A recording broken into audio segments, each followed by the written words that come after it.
Quick shout out before we begin to our sponsors at Maspeth Squash. Guys, the men's finals is coming up this week on Monday the 21st. Conditions we've never seen before with New York winter settling in nicely, but nothing quite like it than watching these guys battle it out. We got Timmy Brownell versus Jamie Haycox up at 11:30 in the morning. Come swing by, give some love if you can. And also everyone, happy Thanksgiving. Now enjoy the show.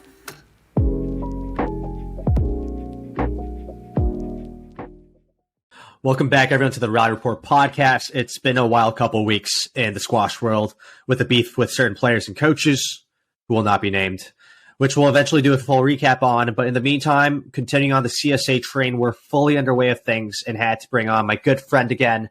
Definitely more of a controversial figure and is also at his final year now at UVA. But welcome back, Aly Hussein. What's up, brother? How are we? Good, Sean. Thank you for having me once again. And last time I enjoyed it so much, and I'm ready to enjoy another episode with you. Fuck yeah, same here. Yeah. So I know we texted briefly before this about the Singapore Open, but just wanted to get your take on the current status of the top of the game on the men's side. It's been honestly some really unexpected results, in my opinion, and wanted to hear your opinion on how things are shaking out. Like, who do you think right now is the best player on the tour? Why do you think certain players are underperforming? And the biggest question is, how jealous are you with Victor's rise in the rankings? Okay, so I mean, no, Victor now is on a different level. I can't believe I was competing with him last year. I mean, even though I got destroyed last year, but I was on court with him last year, which is pretty crazy to what he's doing right now. I think if we're gonna talk about the best players at the moment, I feel like I was just talking about that with my friend Omar, and I think I would say like it has to be Diego, Mohamed Shorbagy, and Mustafa Asal. Like, these three players, they've been unreal. Like, I was just watching Asal's match against Victor. I was watching the replay, and I was just like, how, like Victor destroyed me last year. Victor destroys the best players in the world now. Like, he beat Marwan, Shorbagy, and he beats top players. And Asal, like, beat him in 3, 11-4, 11-4, 11-4. How? I'm just confused. Like, that doesn't make any sense.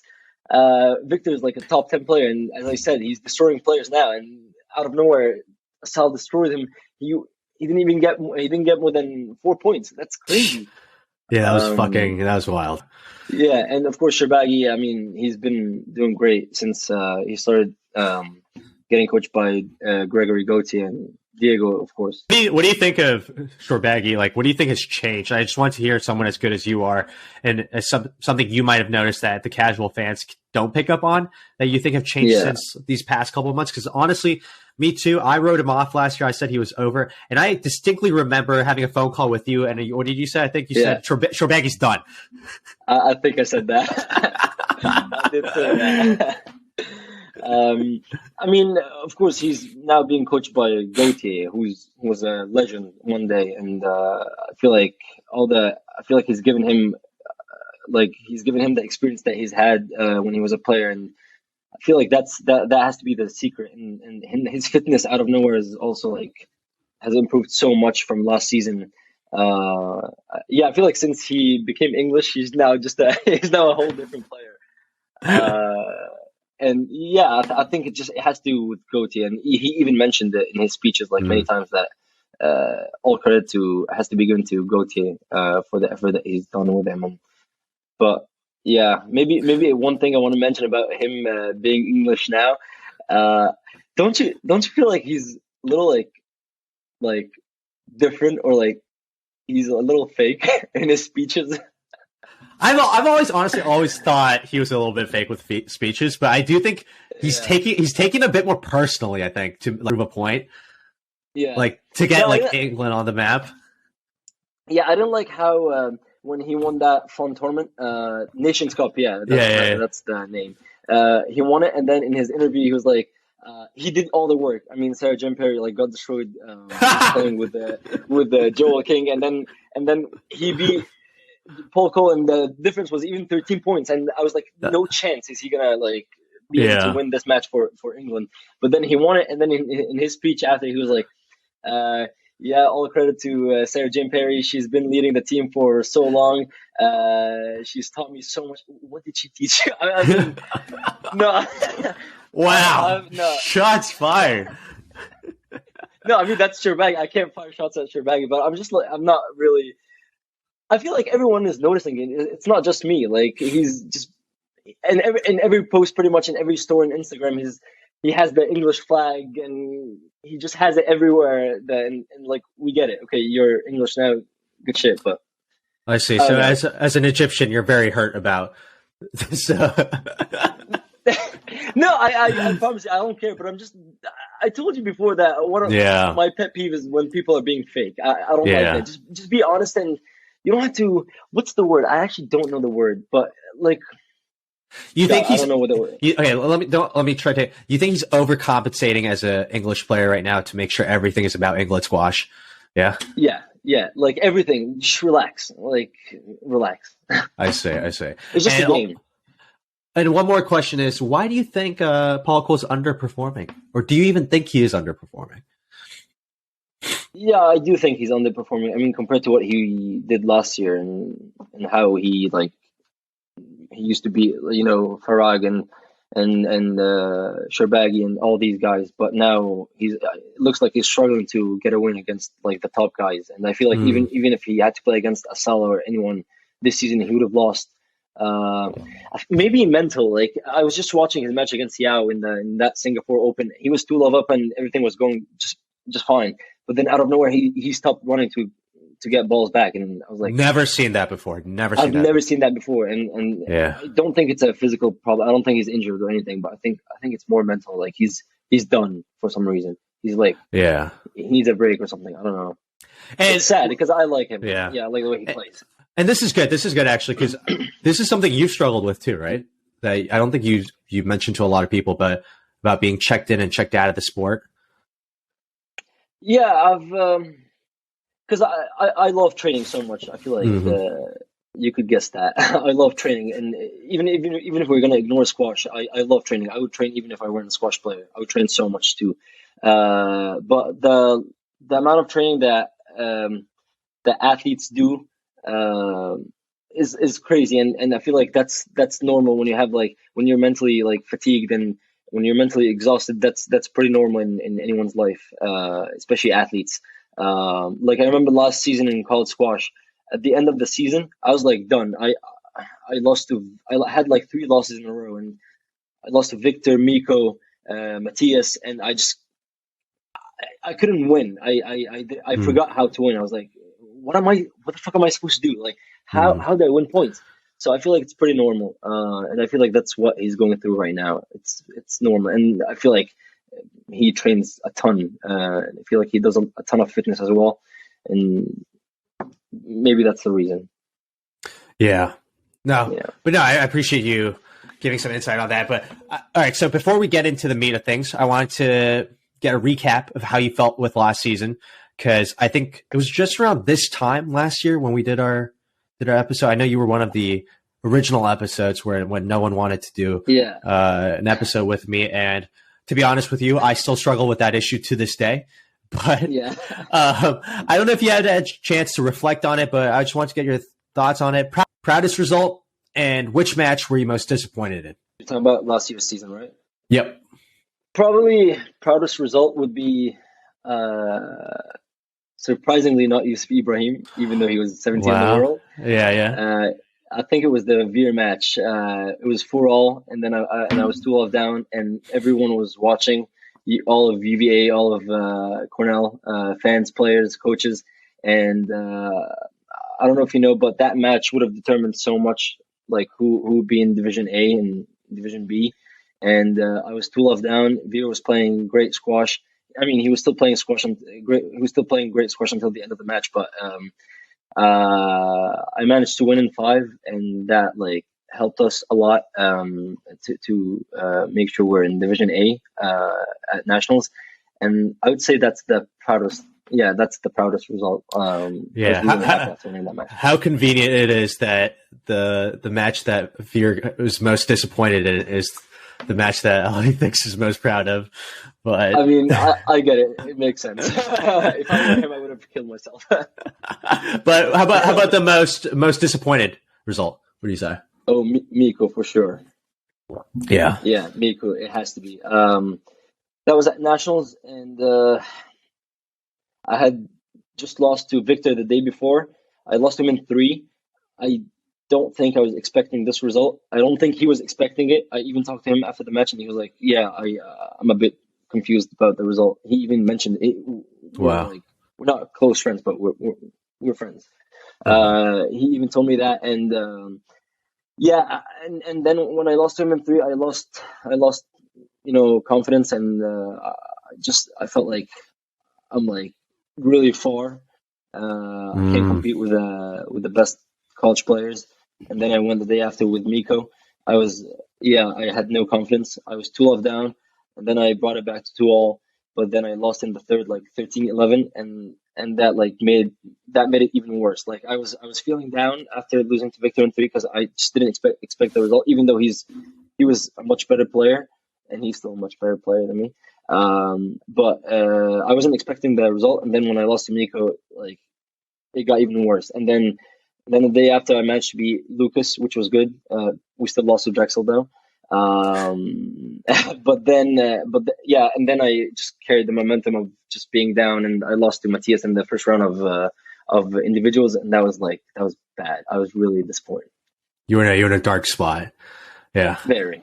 Yeah. And at what moment did you feel like you were getting out of it?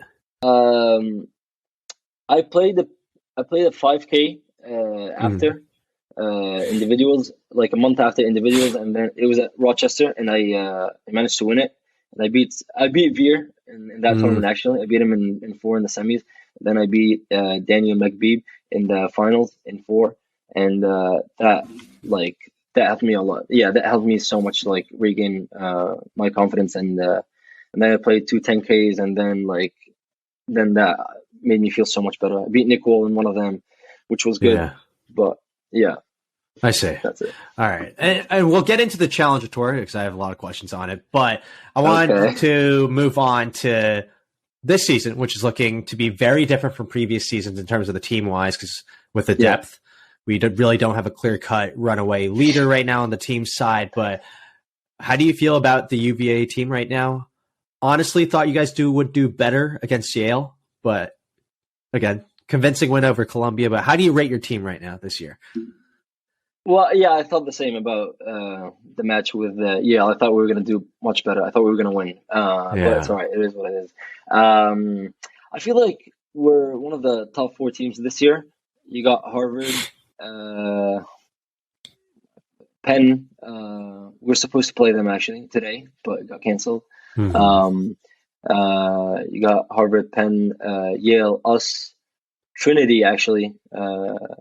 They're pretty good, and then Princeton. Actually, okay. Surely we're in the top 8. Surely we're in the top 8. I'm not sure about top 4 though. But I feel like any team could beat any team this year. Like we can beat Harvard. Harvard can beat us. We can beat Trinity. Trinity can beat Yale. Yale can beat Princeton. We can beat. I feel like it's not. You're not. No one is going to be able to tell who's going to win nationals. No one is safe. No one is safe. No, yeah. I don't think so. Even in the match with Yale, we lost 6-3, but 2 of the matches we were 2-love up at the number 8 and 9 positions. We were 2-love up, and if we had won these 2 matches, we would have won 5-4. So I feel like if we play Yale again, you don't know. Like it's not going to be the same result probably. And did you guys have your full lineup? Is that your team right now? No, Kareem didn't play this match against Yale, and he's injured, and he might be out for the first half of the season. Hopefully, we'll have him by the second half. And that will also change things, right? Would you say? Oh yeah, massively. Yeah, massively. Yeah, he was 1 in Egypt before coming to UVA, and unfortunately, he's injured now. But once we have him back, oh my god. You think you have a shot? Yeah. Do you have a shot? Oh, yeah. Okay. Yeah, big time. Gotcha. And I'm going to do a repeat question I asked Veer in the last episode, but someone asked, after last year's unbelievable depth at the number one spot, how do you rate yourself as number one this year? Do you think you're the best number one in the country right now? Okay, listen, I don't like talking big because it's really embarrassing when someone talks big and then they go on court and they lose, because that's the most embarrassing thing. But I'm gonna tell you that I'm up there, surely. I think it's I feel like it's obvious for everyone. It's me, Marwan, Veer, Matias. I think I think the names I just mentioned I feel like are the top. Those are the best number ones this year, and I say I'm not sure about what other teams have as number one. They might have good number ones, but I'm not aware as of now of them. But yeah, as I said, I'm not gonna talk big because I'm not doing it, and then I get step on court against like Marwan, and then I get destroyed, or Veer or Matias. But yeah, these players are the best players I think this year. It's gonna be one of the names I just mentioned that is going to win individuals. I can't see anyone else winning it. Okay. Ooh, okay. Yeah. Well, I think you're taking the really safe route here, which is bullshit. I was hoping you'd say some crazy stuff. But how about which matchup are you actually looking forward to the most this year from the ones? Ooh, all the names I just mentioned. All of them. I want to play Veer. Like, really? He's got the game to beat me, so. Oh, someone's listening. Someone's listening to something. I want to play him again. Yeah. I want to see how that match would go, especially that he's got the game to beat me. I want to play Matias because I lost to him last time. Yeah, I gotta play Matias, and then and Marwan, because Marwan, like, that's gonna be a tough match. Like, Marwan's just Marwan. Yeah. Yeah, exactly. I mean, even if he's not on the PSA tour, he's always gonna be like Marwan Tarek. Like, he's always been a great player. Yeah, so, I've been hearing that he's decided not to go professional, even though he just won a 5K. So, I don't know. They got to get him. He just won a 5K. I mean, he's gonna play. he's got to play. He's gonna play. But yeah, maybe the match I'm looking forward to the most is Veer. There's nothing to do with that snippet that I posted tagging you on. No, I just want to he said that he's got the game to beat me. He's super nice. You know, I love Veer so much. We're actually great friends. And we've played 3 times, and it's always been fair and clean, which is crazy when it comes to my matches. That is actually crazy. Yeah, but we've played 3 times, and the 3 times have been clean. And but he said he's got the game to beat me, so I just want to see how that's gonna work out. You know, him saying that, and I believe I can bother him, as he said, with my movement and getting everything back. Hopefully. How do you think what do you think you have in your game that you think you could beat him with? I think it's might be the mental toughness part. Ooh, like, okay. Yeah, like I can annoy him. I can make him hit the tin a lot. You know, especially that we're playing on a high tin. It's not gonna be good for him. You know, it's not gonna help him. Especially that we're playing on a high tin. Yeah. So I think it has to be the mental part. I feel like I'm mentally tougher than him. He's got great hands, but at this level, we can get everything back. You know, especially that I just mentioned how much I love training, and the training that I do outside of squash is much harder than the fitness and the amount of running that I do on court. So I feel like getting everything back now is not an issue.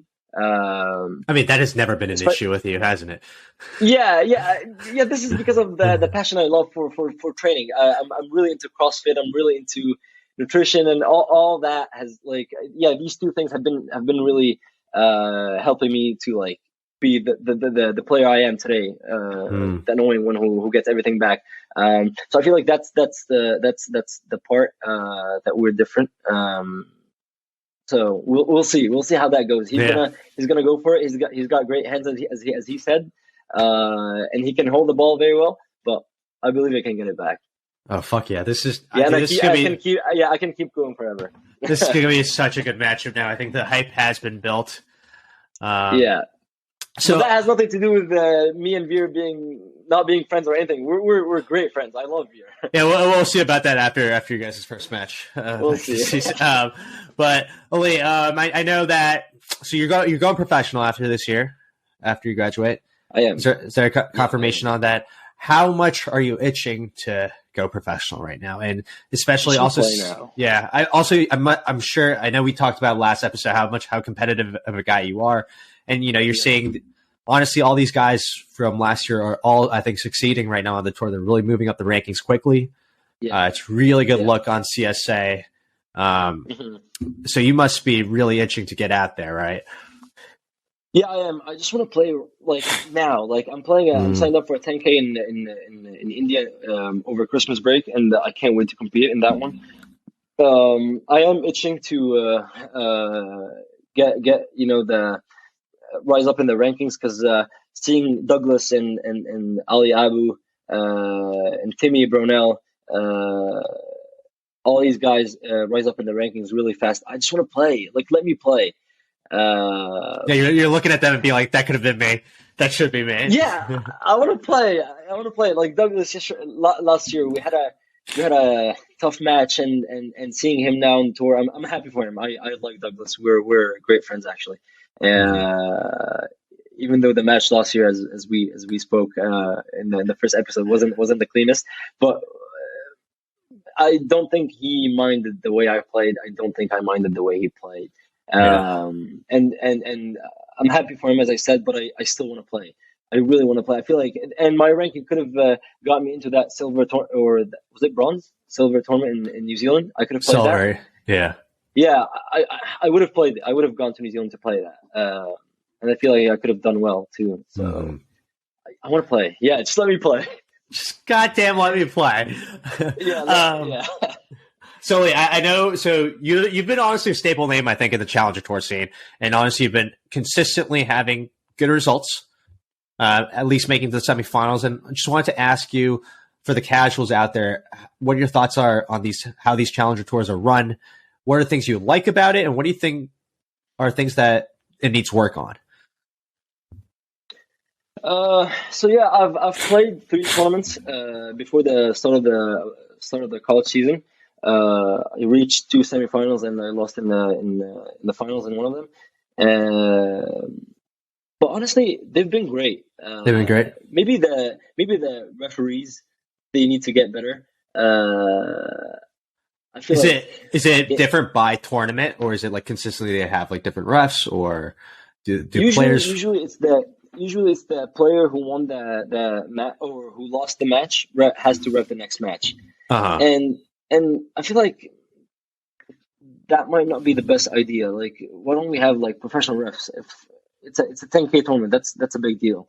So I feel like we need professional refs, and but honestly, I can't really think of anything that I didn't like over in the last 3 tournaments I played, because everything was just great. And that's awesome. And there was housing provided for players. Like we were able to stay at host families' houses, and that was good. Especially that we don't make much money. So yeah, that was good. Yeah, that's it. Now that we got that out of the way, let's go into the topic that we really want to talk about, and I wanted to cover with you. Is Ali, you kind of went through something over this summer, haven't you? Yeah, and of course, the PSA doesn't outline any of this shit, so we're taking matters into our own hands here again. But Ali, I've heard you might have been banned. Is that right? There was a tournament that I played last year. It was a 10K. The NTA Classic tournament, Nick Taylor Academy Squash tournament. It was a 10K. I had played that tournament right before going home for summer break. I did well. I beat David Balajon in the first round, then I beat Yannick Omor in the quarters, and then in the semis I beat Nicole. That's the tournament I beat Nicole. And then in the final I was playing against Curtis Malik. Um, oh God, I actually lived like tough times over. Yeah, last summer that was pretty bad. So long story short, like I was one love up, and then in second game Curtis was 15-14 up, and then as he served, he said something to me. I promise you, he said something to me. I'm not gonna lie about that. Like fuck it, it's just a game. Like I couldn't care less. He served and he said something to me, and then I returned the ball. Actually, I hit the front wall, but like I'm not moving. It's obvious that I didn't play, and I was trying to stop play. But then I was like waiting for him to serve again. But then the ref was like, I didn't hear anything. I didn't hear anything. I didn't hear him saying anything. Curtis was like, I didn't say shit, you know. And I was like, no, bro, come on. It's been clean so far. Nothing has happened. Like you don't need to do that. But he's like, no, I swear on my life, I didn't say anything. And then he won the game, and it was 15-14. I lost it, honestly. I get angry pretty quickly. Yeah, I'm not. It's fine. It's not. I'm not. Yeah, it's not a big deal. I do get angry, especially on court, or frustrated because I'm really competitive. So I lost that game, and then I went outside, getting my 2 minutes between games. So I was speaking to myself the whole time during the 2 minutes because I was frustrated. I was like, no, I've never seen anything like it. That to myself. I was saying that to myself. But then Nick Taylor's wife was like, looked at me. She was pretty scary, honestly. She looked at me, she stared at me, and she was like, stop, you have to stop right now. And then she kept going. She kept going, and I was like, don't talk to me. Don't talk to me. And then I went on court. I went back on court. And on my way to the on my way to the court, I was like, "Don't." I told her. Stared in her eyes, and I was like, "Don't talk to me again." And then Nick Taylor sees me, and then he follows me on court, and he was like, "Ali, you have to apologize right now." Like he was yelling at me. He was like, "You have to apologize right now, otherwise I'm giving your opponent, I'm awarding your opponent the match."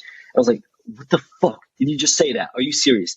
You have to apologize right now." I was like, "No, no." But then, because of what he said, I didn't want to lose the match that way. So I just lifted my racket. I was like, but I didn't say sorry. Fuck it. I'm not saying sorry to that. And then we carried on the match, and I started blocking. He started blocking too. Yeah, got ugly. It got ugly. It got ugly. Yeah, I was really frustrated.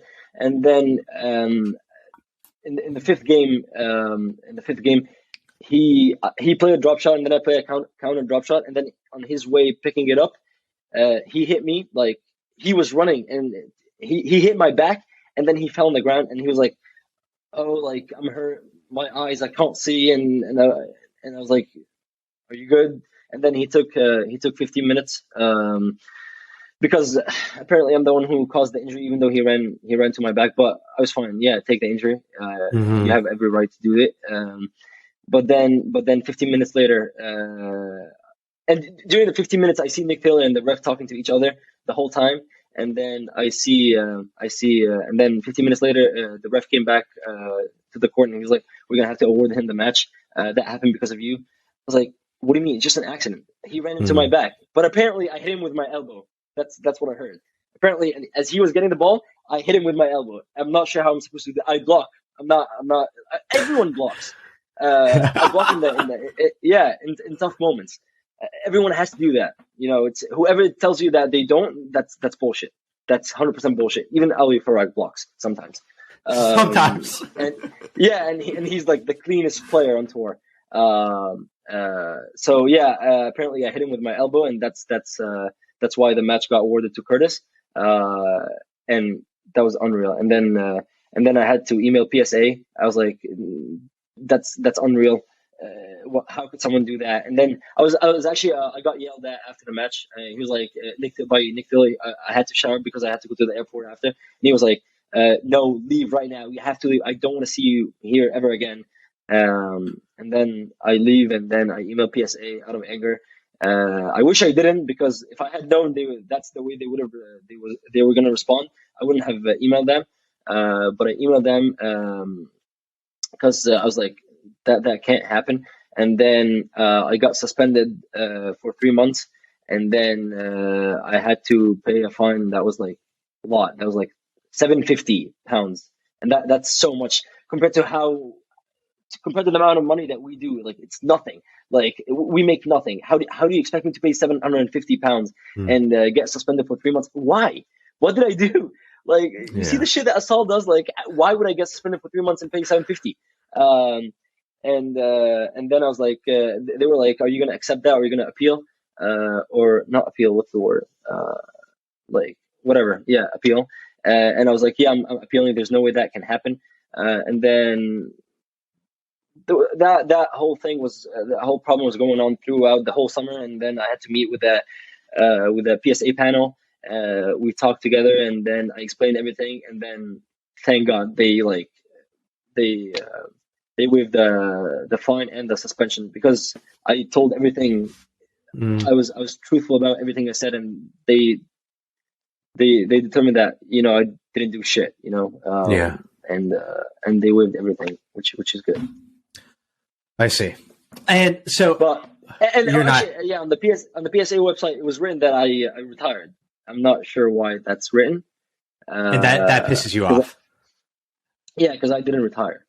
Right. I wanted to keep going. I didn't retire. Yeah.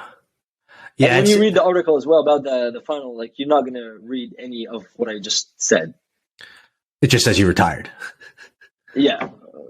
I think I'm not sure exactly what it says, but it says that that is. Like, yeah, that part especially, I do find it's a little bit of horseshit. But does this happen a lot? Because as a casual fan, we have no idea if players are getting banned or not, right? Do you think this happens frequently amongst, like, do bans happen? I feel like they do happen a lot, and we never know about them. Right. And I'm not sure why we don't know about them. Just be honest. Like, honesty is the best thing that anyone can do. Like, just explain why. Like, as a PSA association, like, explain why you want to ban this player. Explain the situation, and that's it. Like, it's the fans' right to know what's going on. If you're a fan of the game, you want to know. Like, you want to know. I would love to know how Aly Hussein blocks. I would love to know that. Exactly. Here you go. But in tennis, like, we always know when Nick Kyrgios is, like, banned or has to pay a fine. It's not a big deal. Yeah. Like, just let us know. And I didn't know until you told me that every time you smack your racket or break your racket or throw your racket, you get fined or something. Is that true? Yeah. We didn't know that either. I didn't know that. Yeah, either. that's something. No, that you get a fine for that. But it's funny. I want to say that I've played until now. I've played a lot of, not a lot of PSA tournaments, but I've played a few, and I've never faced a problem in any of them except for the one with Nick Taylor, and I'm not the biggest fan of that guy. He's I don't like him. I see. I think that the feelings are mutual. I don't think he likes me either, but I really don't like that guy. I have no respect for him either. Yeah, it's pretty clear right now. Yeah. But I thought that was, honestly, no matter what people might disagree with Aly or not, but I think it's a good story to tell. Okay. And it's a really good story, and I think it's necessary that we get these stories out there, because we really don't have any clue that shit like this happens, even whether that be in the platinum level or in the challenge tour. But shout out to you for saying the story, honestly. So thank you. Yeah. Now we're gonna move on. I know this is Aly's second time on, so we'll keep the quick fire segment really short and sweet. And honestly, guys, if these are getting a little too boring, or you think I need to switch it up, let me know, and feel free to call me out on it. But why don't we start on with building the perfect player? I know I didn't do this with you, Aly, but you can only use active players on tour right now, and there's absolutely no shame in choosing yourself for any of these questions. Yeah? Okay. Best forehand in the game. Best forehand. Wait, hold on. There was someone in my mind. Yusuf Ibrahim. Yep. So honestly, Yeah. good choice. Yeah. No one said him actually. Best backhand in the game. Asal. Yeah. What? Sorry, I should have followed up. What about Yusuf's forehand and what about Asal's backhand? You think makes them Yusuf's the best? forehand, like, I mean, he's a lefty, and we all know that lefties' forehand is much better than their backhand. And he hits it hard, like he hits it hard and low every time he's on the forehand. He slices the ball before he hits it. Like, I mean, there's a lot of slice going on, and with hitting it, that combined with a hard hit, it makes it just impossible to get the ball back. And he can do anything on the forehand. He can hit nicks. He can do anything on the forehand. And Asal, it's just like the swing is so clean, like, and the way he prepares before he hits any ball, it's just so clean. I would put Diego as well on the best backhand. Okay. Yeah, it just, the technique is unreal. It's so good, like, it's just so fun to watch. And I think that's it pretty much. And, yeah. And best movement in the game. Diego. Wow. He's effortless. He's effortless. I was watching his match. I was watching the highlights. Who was he playing? Hisham? He was playing yesterday he was playing Hisham. Hisham plays unreal shots, and Diego gets to them, and it doesn't look like he's making any effort to get to the ball. Like watching Shorbagy or like Paul Cole and any of these guys who are great athletes, of course, but they exert so much energy to get to the ball. But Diego, he just, like, with one lunge and he just gets to the ball. And same with Ali Farag. Like, both of them are pretty, like, effortless. They just get to any ball they want without even, like, having to run or, like, breathe hard or anything. It just looks very natural. Both, Farag and Diego. Wow. Unreal. That is unreal. I honestly thought you'd pick yourself for that. But best mental game.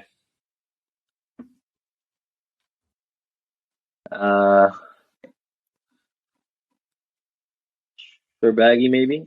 Shorbagy, honestly. Never mind. Ooh. Asal. Good choice. Asal. Considering how much shit he goes through, the fact that he's still playing the sport blows my mind. Yeah, no, Asal is so tough mentally. Yeah. Like, you can't break him. I feel like Shorbagy could be breakable. Like, someone like Asal could break him. I mean, it's very hard to break Shorbagy, but I feel like Asal is someone who could break him mentally. Yeah, it's kind of odd Asal. how they kind of like each other a lot. Have you noticed that? Yeah. Asal always speaks about how his role model is Shorbagy, and I feel like that's why he mainly lost to him last time they played in Qatar. I think it was in Qatar. You think he was going easy on him? You think he was going easy on him? He didn't want to be in the way. He didn't want to block. He didn't want to take his place. I think that's why he lost. But next time, I mean, I feel like they're matched up today. They're matched up if they win their semifinals, and I feel like that's gonna hapen. And Asal is gonna have to wait to, like, he's gonna have to find a way to beat. They are. Yeah. Oh, that'll be interesting. Yeah, I'm waiting for that match. That'll be interesting. All right, moving on. Wanted to ask, who do you think is the best dressed player on tour? Maybe Cole. You like Cole style? Yeah, I feel like Paul Cole wears, like, he wears, like, good stuff. I like the black on black. I like that. Okay. How about on the women's tour? Women's tour. Salma Hani. Okay. Yeah, she's got great outfits. Nice. How about worst? How about worst dressed player? On the men's side? Yeah. Why, do you have names for the women's tour? I think Sarah Jane Perry. Like, I'm not sure what she wears exactly.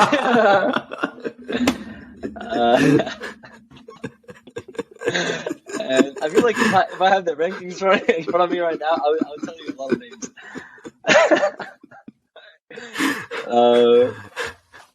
On the men's side, who's the worst dressed?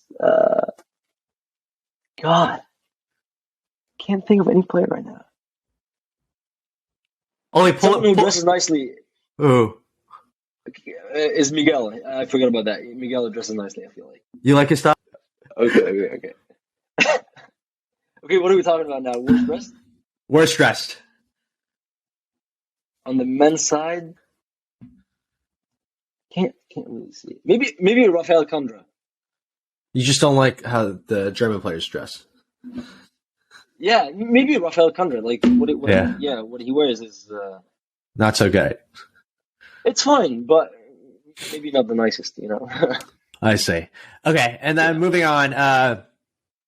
If you were competing in doubles, who would you want as your partner for both mixed and for males? Okay, so mixed, I'll probably pick maybe Noor Tayyib. Noor Tayyib. Yeah. Okay. I like Noor. I feel like she would be a great doubles player. She's so fast too. And you have good chemistry with her, you think?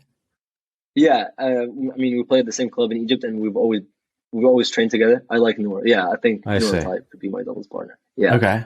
How about for the men's? Maybe Mazen Hisham. Really? Because you just never know. You never know what he's gonna play. I feel like you're gonna also be thrown off as a partner of what shot he's gonna Yeah, no, but honestly, Mazen or Yusuf Ibrahim, like these two, like you just never know what they're gonna play. Yeah.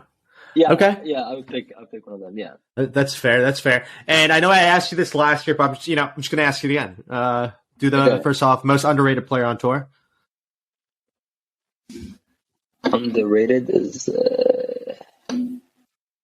Ali Abu now. Ooh, I think he's at Ali 4. Abu, I think he's at 48. How up do you think he should be going by the end of the season? I think he's gonna go up a lot. Like I looked at his draw. I think he's playing a tournament he's playing the platinum event in Hong Kong, and he's playing another event in Hong Kong. I think it's a bronze one, and just looking at his draw and his opponents, I don't see him losing to like many players. Oh wow! Except for the top guys, right? I feel like he's good. He's really good. Yeah. On the tour, the head-to-head between him and me, or like he's like 2 love up or something, and he's 2 love up. Yeah, and I remember back in high school days, we played 5 times, and I beat him all 5 times, and we played the New England finals, and I wish he was the same player, but no, he's so underrated now. I feel like.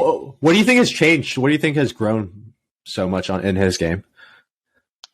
He's gotten stronger physically. Mentally, I feel like he's much better now, and I feel like he's not hitting the tin as much. I remember when I used to play him in high school, and when we used to have close battles, he would hit the tin a lot. Yeah. I mean, last 2 times we played, he destroyed me in 3. And I just couldn't do anything about it. So I feel like Ali Abu could be underrated now. Like any player playing him should watch out. Yeah. And how about most overrated player on tour right now? Even though he's doing great, but I feel like Abdullah Tamimi. Ooh, very interesting pick. Yeah, that's he's been doing great. I get it. He's been doing well, and he's been winning good matches. But I feel like he's beatable. He's beatable. Like I feel like I could beat him. if you're drawn with him, you'd feel good. You'd be like, it's a good opportunity. Yeah. Exactly. Like I'll try to take it. I'll definitely go for it. Like even though he's a great player and he's achieved so much, but I feel like he's beatable. Okay.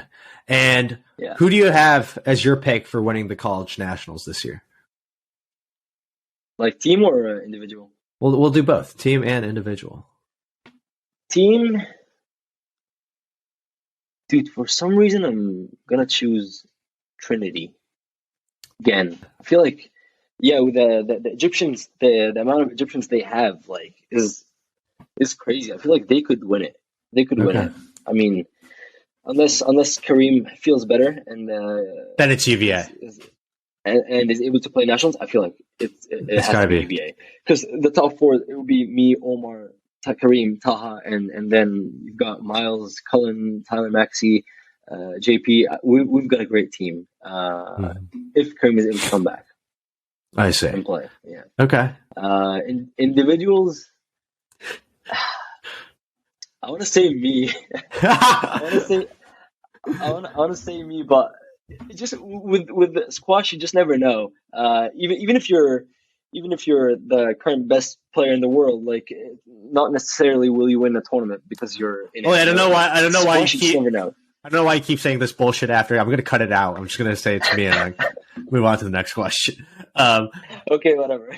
On a side note, I know how big of a fan you are of football. As the World Cup is approaching this Sunday, yeah, who do you have as your pick to win it all? It has to be France. France. Yeah. Okay. Just look at their team. Yeah. Okay. I'm not sure of every single player on the team, but they have a great team. Yeah. I think I made a bracket today. I think I put them in the finals, and I said Brazil had the edge over France. Really? I just think Brazil's got good defense, good midfield. Yeah. I just think they're too good right now. But yeah. All right. I feel like everyone wants Argentina to win, though. I know. It's honestly, like, deep Messi. down, I think everyone's rooting for Argentina. Yeah. But I think we could wrap it up there, right? That's solid. I think we can wrap it up there, folks. Again, huge shout out to Aly for doing it again. He's a staple for doing this, and I appreciate it so much, man. Thank you for joining in. Thank you. Yeah, thank you, Sean. That was fun.